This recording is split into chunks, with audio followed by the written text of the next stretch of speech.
नमस्कार दोस्तों, स्वागत है आपका अफेयर्स क्लाउड में।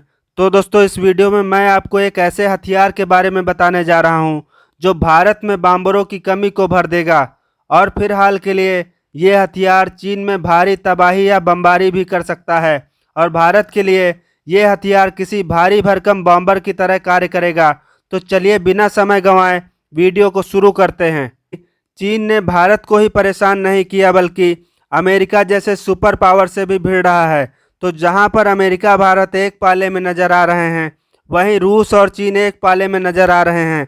और अगर कॉन्फ्लिक्ट की सिचुएशन अमेरिका चीन के बीच बनती है तो जाहिर सी बात है रूस चीन की मदद करने जरूर आएगा। और ऐसे में अमेरिका एक साथ दो मोर्चों पर नहीं लड़ सकता, क्योंकि अमेरिका के पास बॉम्बर्स तो हैं और बहुत ही अच्छी क्वालिटी के हैं, लेकिन चीन के मुकाबले कम बॉम्बर्स हैं। और अगर रूस को भी मिला ले तो अमेरिका बॉम्बर्स के मुकाबले में बहुत ही कमज़ोर पड़ जाएगा। और ऐसी स्थिति में अमेरिका का सारा ध्यान रूस पर ही केंद्रित हो जाएगा। और अब खबर निकल कर आ रही है कि अमेरिका ने एक ऐसे हथियार का टेस्ट किया है जो बॉम्बरों की कमी को भी पूरा करेगा। और अमेरिका ने इस हथियार का नाम रखा है रैपिड ड्रैगन। और इस रैपिड ड्रैगन का टेस्ट 100% सफल रहा है। हालांकि जो लोग रैपिड ड्रैगन प्रोग्राम के बारे में नहीं जानते हैं, उन्हें मैं बता दूं कि यह किस तरह कार्य करेगा और कैसे ये हथियार भारत के भी काम आएगा। और ये पूरा सिस्टम क्या है, तो देखिए, आप में से कुछ लोग ये जानते होंगे कि इस समय चीन एच सीरीज के बमवर्षक विमानों की एक पूरी सेना तैयार कर रहा है। इतना ही नहीं, चीन ने बहुत से बॉम्बरों का निर्माण भी कर लिया है। और बॉम्बर का मतलब है कि एक खास तरह का ऐसा विमान जिसका काम युद्ध के समय दुश्मन पर भारी बमबारी करके उस एरिया को पूरी तरह से बर्बाद कर देना है। और जब चीन ऐसे खतरनाक हथियारों की फौज को बना रहा है, तो ऐसे में अमेरिका जैसे बड़े देशों के लिए भी चिंता का विषय बना हुआ है।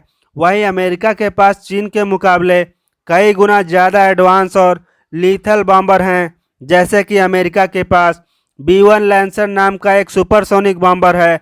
इसके अलावा B-2 नाम का भी एक स्टेल्थ बॉम्बर है। इतना ही नहीं, अब तो अमेरिका का B-21 रेडर नाम का भी एक सुपर स्टेल्थ बॉम्बर बनकर तैयार हो चुका है। और जैसा कि मैंने पहले ही बता दिया है कि इन विमानों की संख्या ज़्यादा नहीं है, क्वालिटी तो बहुत ही ज़बरदस्त है। लेकिन अब आप ही सोचिए कि एक लड़ाई तो पूर्व की तरफ लड़ी जा रही है, वहीं एक लड़ाई पश्चिम की तरफ लड़ी जा रही है। और दोनों ही तरफ चीन ने बम वर्षक विमानों को तैनात कर रखा है। और इसके जवाब में अमेरिका के पास दुनिया का सबसे घातक बम वर्षक विमान है, लेकिन सिर्फ एक ही है। अब अमेरिका ऐसी स्थिति में या फिर पूर्व का मोर्चा संभाले या फिर पश्चिम का मोर्चा संभाले। और इसलिए अमेरिका ने चीन के इस संख्या बल का तोड़ निकाल लिया है और इसी प्रोजेक्ट का नाम रैपिड ड्रैगन के रूप में रखा है। दरअसल दोस्तों, आप सभी लोगों को मालूम होगा, अमेरिका के पास दुनिया में बहुत सारी संख्या में सैन्य बेस मौजूद हैं। और उन सैन्य अड्डों को आपस में तालमेल बनाए रखने के लिए अमेरिकी सेना के पास ढेरों ट्रांसपोर्ट एयरक्राफ्ट मौजूद हैं, जैसे कि C-17 globe master, C-130J Hercules. तो इस तरह के जो ट्रांसपोर्ट एयरक्राफ्ट्स हैं, जो सेना को एक जगह से दूसरी जगह या फिर मिलिट्री हथियारों को एक जगह से दूसरी जगह पहुंचाने के लिए इस्तेमाल होते हैं। और इन्हीं भारी भरकम एयरक्राफ्ट्स को ही अमेरिका ने बम वर्षक विमानों का रूप दे दिया है। और इसके लिए अमेरिका ने ये किया है कि एक स्पेशल टाइप का कैरेज का निर्माण करके, जिसे आप स्क्रीन पर भी देख सकते हैं, और इन्हीं कैरेज में क्रूज मिसाइलों को लगा दिया है। वहीं अब इसके इस्तेमाल की बात करें तो दुश्मन देश के ठीक ऊपर आसमान में यही ट्रांसपोर्ट विमान इन्हीं कैरेज को गिरा देते हैं। और इन कैरेजों के ऊपर पैराशूट लगी होती है और पैराशूट की मदद से ये कैरेज धीरे धीरे नीचे उतरने लगते हैं। और जब कैरेज के लिए एक सुइटेबल हाइट हो जाती है तो इन्हीं कैरेज से क्रूज मिसाइलें निकलकर दुश्मन पर गिरना स्टार्ट हो जाती हैं और भयंकर तबाही मचाती हैं। और अमेरिका ने जानबूझकर इस प्रोजेक्ट का नाम ड्रैगन इसलिए दिया है ताकि चीन को भी ये पता चल जाए कि ये खास हथियार सिर्फ चीन के लिए ही बनाया गया है। और अब यही प्रोजेक्ट भारत का अब तारणहार बन सकता है। दरअसल जिस बॉम्बर को अमेरिका ने बॉम्बर के रूप में बदला है, यानी कि C-17 ग्लोब मास्टर और C-130J हरकुलिस, और ये दोनों विमानों को भारतीय वायुसेना भी इस्तेमाल करती है। और दुनिया भर के एक्सपर्ट सिर्फ भारत के ही नहीं बल्कि दुनिया के जाने माने एक्सपर्ट भी यही कह रहे हैं कि भारत को भी ये काम तुरंत कर लेना चाहिए, क्योंकि चीन ने पहले से ही भारतीय सीमा के नज़दीक होटान एयरबेस पर ढेरों परमाणु बॉम्बरों को तैनात करके रखा है।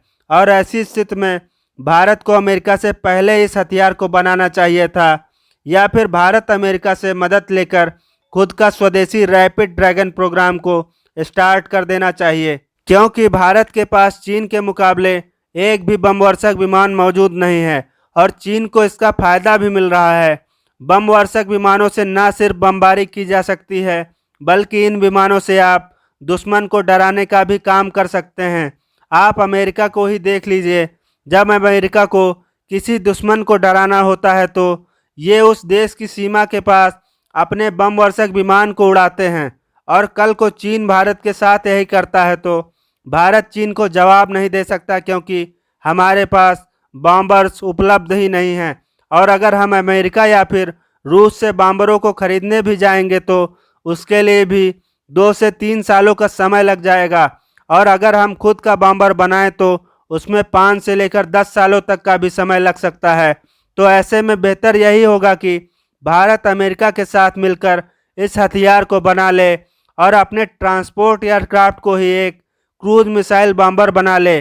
भले ही आप लोगों को ये एक जुगाड़ जैसा लग रहा है, लेकिन इस सिस्टम की सबसे खास बात यह है कि भारत जब चाहे इन C-17 और C-130 जैसे विमानों को बॉम्बर बना ले और जब चाहे इन्हीं विमानों से हथियार या मिलिट्री को एक जगह से दूसरी जगह पर पहुंचाए। और जल्द ही अमेरिका इसे अपनी सेना में तैनात करने जा रहा है। तो अब आपका क्या कहना है इस रैपिड ड्रैगन के बारे में, और क्या भारत को भी इस अमेरिकी जुगाड़ को अपनाना चाहिए? कमेंट में ज़रूर बताएं और लाइक शेयर सब्सक्राइब करके घंटी वाले बटन को दबाएं ताकि ऐसी जानकारी वाली वीडियोस आपको हर रोज़ मिलती रहें। धन्यवाद।